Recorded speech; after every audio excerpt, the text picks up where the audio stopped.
si jamais vous êtes la personne chanceuse que EPS choisit. OK. À 4h05, Jérôme, il y a un événement qui vire un peu à l'envers aujourd'hui dans l'actualité. Raconte-nous ça. Je pense que c'est le salaud de la semaine, le crotté de la semaine. Banza Tchiani qui a comparu hier après-midi au Palais de justice de Laval. On vous en a parlé un peu hier parce que c'est une accusation très rare. C'est rare qu'on voit ça dans les palais de justice. Une accusation d'indignité envers un cadavre qui a été déposé contre lui. C'est l'homme qui était donc le conjoint de Viola Brutus, jeune femme de 24 ans qui a été retrouvée morte dans sa résidence de Laval un peu plus tôt cette semaine. L'histoire classique, elle veut mettre fin à la relation.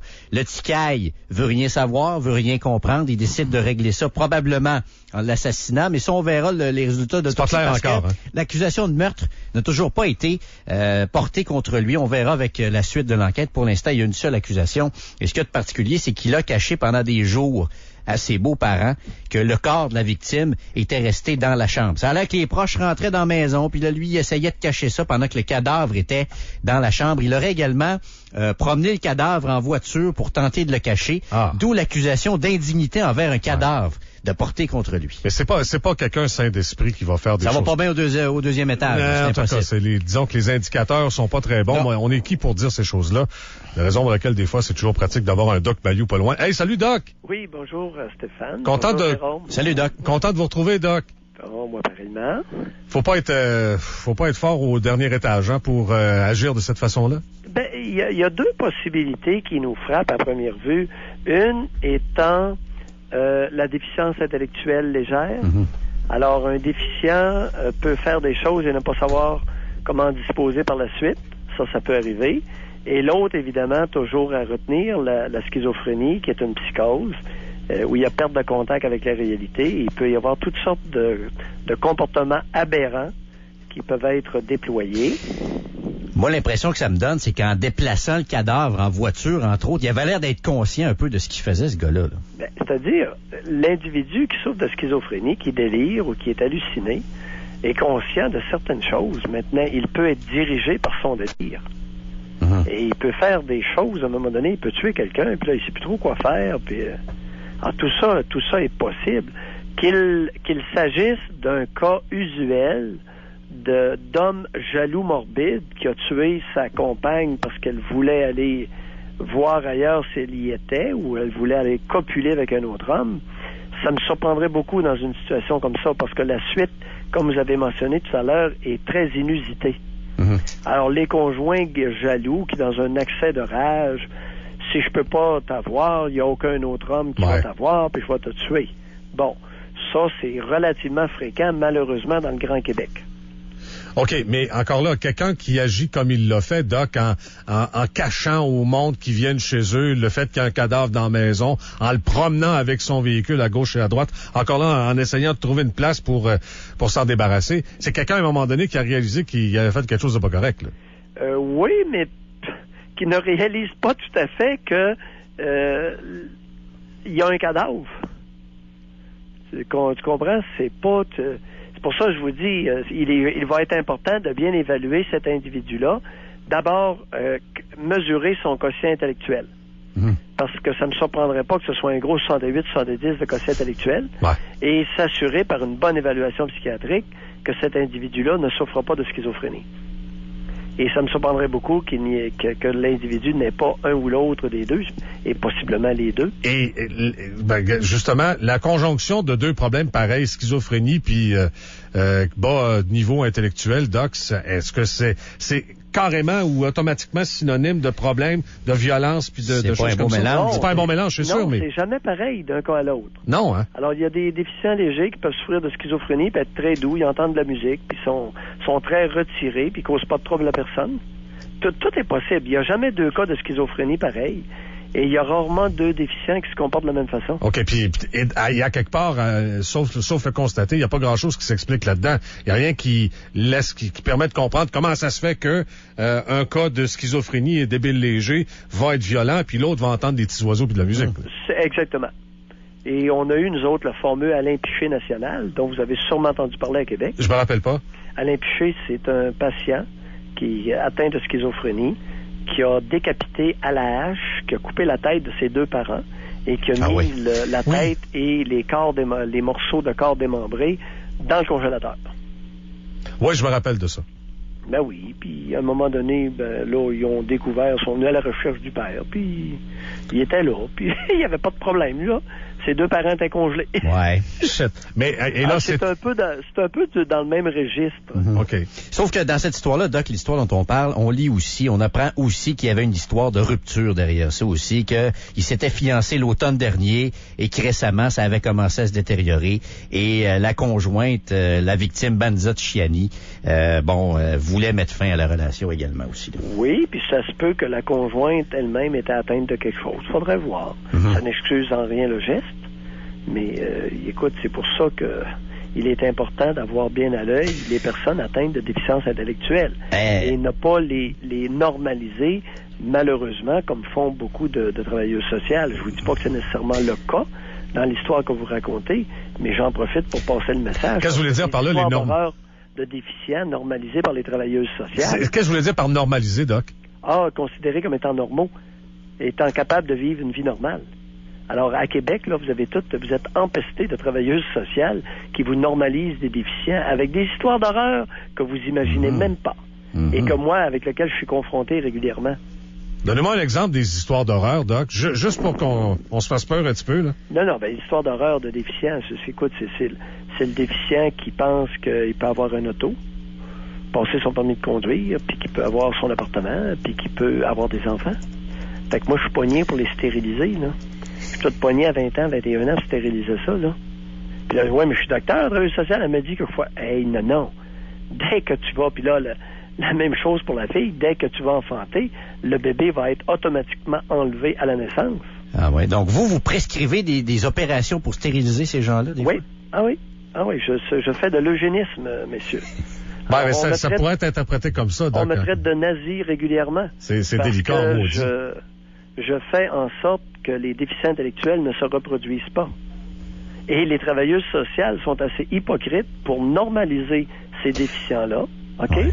Leur permettre d'avoir une vie sexuelle, leur permettre d'être fertiles, et ensuite leur enlever les bébés à la naissance. Ouais, je pense qu'à Robert Giffard, ils ont le droit d'avoir des relations sexuelles entre eux, si je me trompe pas, Doc. Oui, mais faites-les stériliser, par exemple. Ouais, oui, mais là, ils leur donnent des anovolants. Pourquoi donner un anovulant à un déficient intellectuel? Pourquoi pas le stériliser? Ouais. Parce que c'est important. Jamais de sa vie, un déficient intellectuel ne pourra se reproduire et ne devrait se reproduire. Est-ce que c'est automatique? C'est très sérieux comme débat de société. Il y a un débat de société, effectivement, mais en même temps, Doc, il y a certainement pas une unanimité dans la profession. Hein? Ben là, unanimité. Le seul qui le dit et qui le fait ouvertement, c'est Maillot. Les autres se ferment les yeux ou sont vachement hypocrites. Et en plus, on le culot de dire à ce monde-là qu'ils sont normaux, qu'ils peuvent faire les mêmes choses que tout le monde. Voyons si un déficient intellectuel peut faire les mêmes choses que tout le monde, les gars. Ça leur rend pas service non plus. Et que c'est ça que j'essaie de vous dire. Ils s'amélioreront pas. Je les ramasse dans mon bureau dans des situations épouvantables. Écoute, j'en ai ramassé plein de poux avec toutes sortes de maudites affaires. Et le fait d'avoir des enfants, d'avoir une vie normale comme le voudraient les travailleurs sociaux, ça ne rend pas meilleur, ça ne rend pas moins malade, moins atteint. À Limoilou, à Québec, dans Basseville, tout ce qu'il y a de déficient est fiché par les trafiquants de drogue. Oui, évidemment. Oubliez pas ça, essayez de regarder un peu la réalité. À l'école, Doc, est-ce que c'est bon pour un déficient d'être placé dans une classe normale avec des enfants à quotient intellectuel plus élevé? Jérôme, t'es poison, toi, me dit. Jérôme, moi, je me pose la question depuis des années. Là. Jérôme, est-ce qu'il est dans l'intérêt d'un déficient d'être avec des enfants normaux dans une classe scolaire? Première question. Un instant. Ouais. Est-ce qu'il est dans l'intérêt d'un enfant à intelligence normale ou supérieure d'être avec un déficient dans sa classe? Moi, je pense qu'il va être ralenti, malheureusement. Mais oui, mais Jérôme, qu'est-ce que tu dis là? C'est ça un mauvais Québécois, Doc? Moi, j'ai honte de travailler avec ce gars-là, ça n'a pas d'allure. Ralentir un brillant. Mais il n'y a pas de problème là, Jérôme. Moi, je compte ça. Ralentir un brillant. Mais où est le problème, Jérôme? En fait, Doc, la réponse aux deux questions, c'est-tu? Non, il est important d'ajuster l'enseignement moyen d'une classe à l'élément moyen du groupe. C'est ça, nivelons par le bas, c'est bien mieux. C'est bien plus facile à niveler de toute façon par le bas. Et je peux vous assurer qu'avec une couple de déficients dans une classe normale, où on prend bien soin des déficients, vous allez avoir, à l'autre bout de la classe, 2 brillants qui vont décrocher. Parce que ça ira passer. C'est pas grave. Non, bien sûr. Regarde, la moyenne va avoir passé, puis ça va être correct. Doc, en fait... c'est pas grave s'il y a 2 brillants dans une classe qui en peuvent plus, qui sont tannés, qui sont désœuvrés, et qui décident de commencer à poter, OK? Et qui drop. Non, c'est ça. Puis, Mais vous allez avoir permis à 2 déficients intellectuels de fonctionner à leur niveau maximal, exact. Qui est de 68. Et pour éventuellement se ramasser dans un appartement à Limoilou où un bon dealer de drogue ira faire de la business avec eux autres. Non, regarde. Mais tous les travailleurs sociaux vont être contents. On a compris ce bout-là, Doc, mais il y a personne qui gagne là-dedans, ni le déficient intellectuel dans une classe d'enfants, entre guillemets, normaux, et l'inverse, je pense que c'est ce que j'essaie de vous dire, c'est que il y a personne qui gagne. Hein? Les services sociaux du Québec sont remplis de solutions perdantes. C'est là-dessus que j'attire votre attention. Et il est impérieux.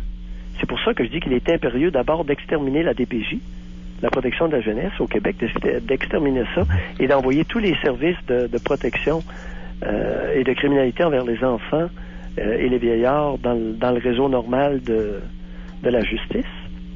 Et ensuite de faire une enquête extrêmement serrée sur les solutions proposées par les services sociaux du Québec, surtout dans le milieu francophone.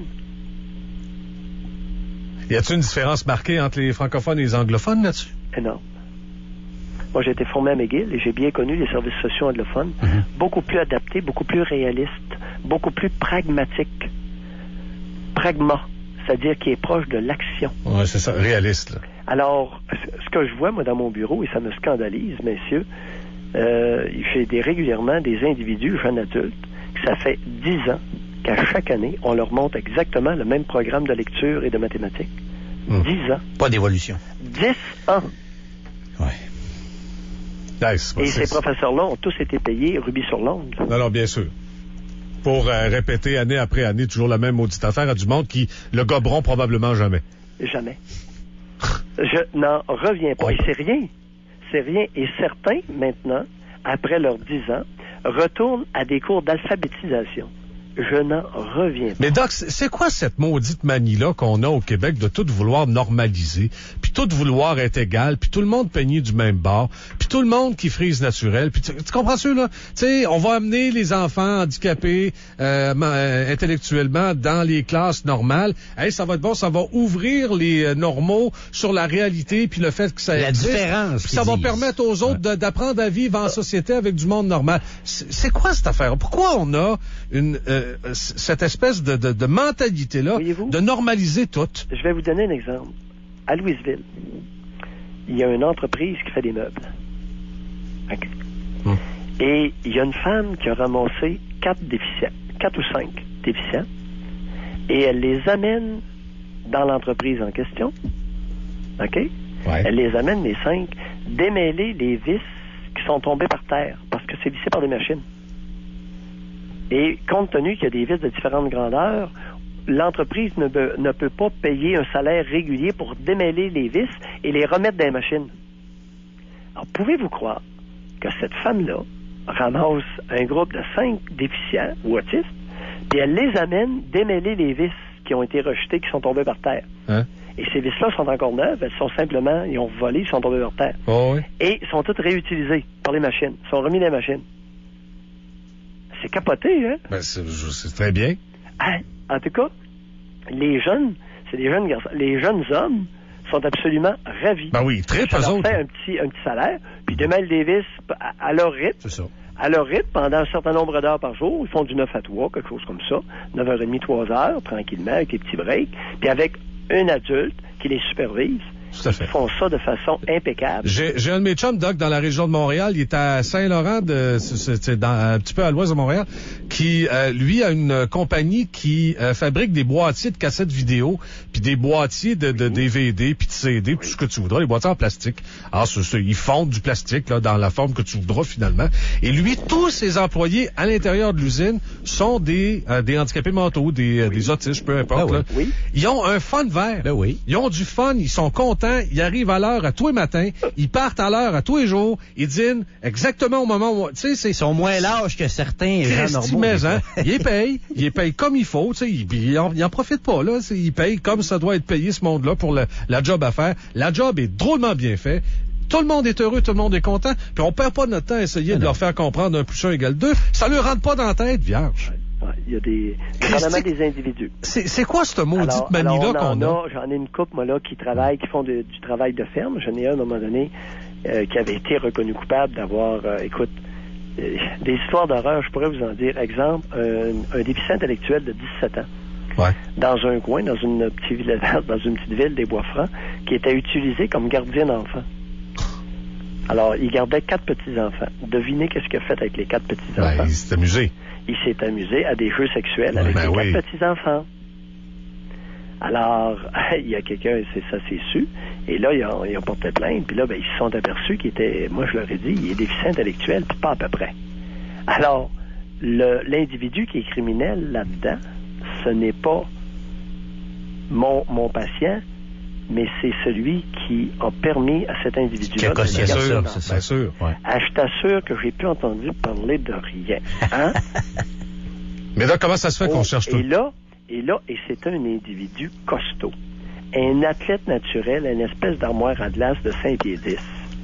Alors, il a été placé avec un groupe de patients dans une résidence d'accueil, en Mauricie. Et il a travaillé chez un fermier, près de la résidence.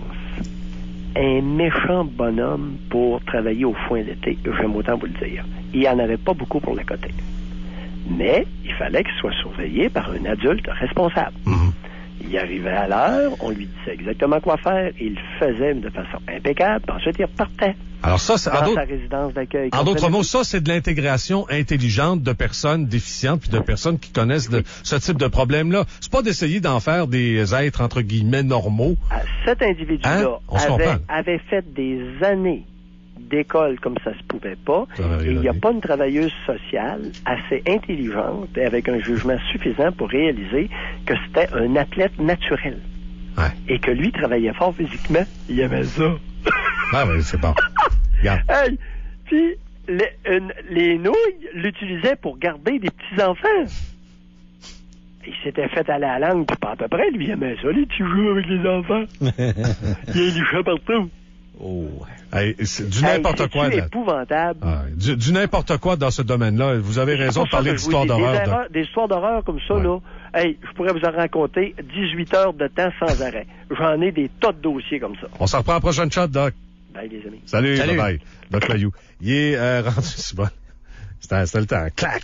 Il est 4h23, vous êtes dans le retour, on revient, ça sera pas long.